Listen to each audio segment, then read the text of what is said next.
Cooper the Flagg and Kon Knueppel both have had incredible rookie seasons this year, but which one of them should win Rookie of the Year?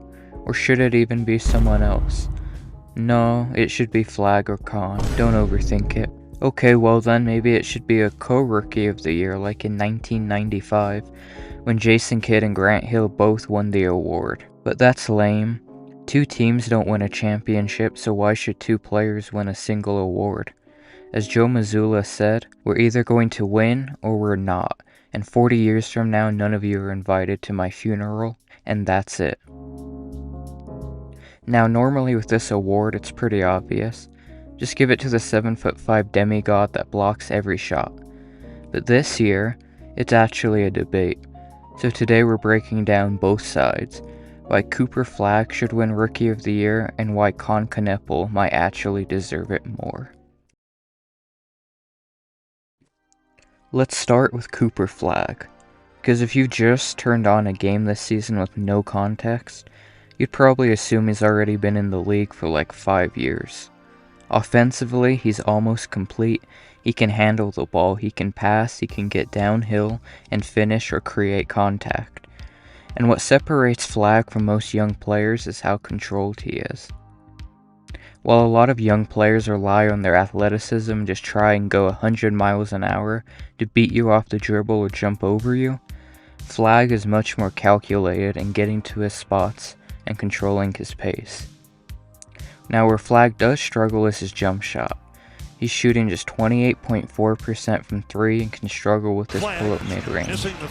In order for him to take that next offensive leap and become a true 3-level scorer, he needs that jump shot to improve. Now let's talk defense, because this is where Flagg really separates himself. He's not just a good defender, he's actually a great defensive player already as a rookie. Flagg racks up, help side blocks, passing lane steals, he can switch onto guards and protect the rim. He's basically doing everything on this side of the ball, and that type of versatility is what teams really value. And for a rookie to already have that level of defensive impact is rare, like genuinely rare. Most rookies are trying not to get hunted on defense. Flagg is the one doing the hunting. So when you look at his case for Rookie of the Year, it's pretty simple. He's a more complete player, or should I say a more balanced offensive player, and he has two-way impact. If you're voting for the best overall basketball player, Flagg has a very strong argument. Now let's talk about King Kon. Because while Flagg is doing everything, Knueppel is doing one thing at an absolutely ridiculous level: shooting. And I'm talking about Ja Morant IG Live's level of shooting. This man came into the league and immediately started launching like Wardell Curry III. And not only has he already established himself as the best shooter in this draft class, and the best shooter on the Hornets, he's already breaking records. Kon broke the rookie season 3-point record with 207 3-pointers made in just 59 games, and he's still adding on to that record. And impressively, it's not just volume, it's elite level efficiency. Knueppel's attempting 8 threes a game and shooting over 43% from deep. That shooting clip already makes him one of the best shooters in the league. And defenders know exactly what he wants to do, and it still doesn't matter. You run him off the line, he relocates. You close out hard, pump fake, one dribble, bucket. Leave him open? That's just disrespectful at this point. Okay, now let's talk team success. Because unlike a lot of rookies putting up numbers on struggling teams, Knueppel is contributing to a team that's actually winning. The Charlotte Hornets were terrible last year. I mean, they always have been, but always also includes last year. And for the first time in a decade, the Hornets might actually make the playoffs, and his shooting has been a huge part of that. By spacing the floor, he's opening driving lanes and punishing defenses for mistakes. He just makes life easier for everyone around him. The 5-man lineup of Ball, Kon, Miller, Bridges, and Diabate is one of the best in the league. So his case becomes historic shooting and contributing to team success. If Rookie of the Year is about impact on winning and elite production in a role, Kon Knueppel has a real argument. So now we get to the actual question.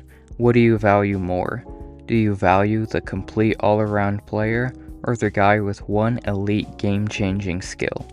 Because Flagg gives you everything: scoring, defense, playmaking, versatility. He's the if you're starting a team, you take him kind of guy.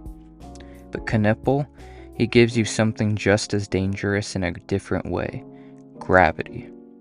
The kind of shooting that warps defenses, the kind where one mistake turns into 3 points instantly. And historically, we've seen Rookie of the Year go both ways. Sometimes it's the best all-around player, sometimes it's the guy putting up eye-popping numbers or doing something historic. So it really comes down to philosophy. So who should win Rookie of the Year?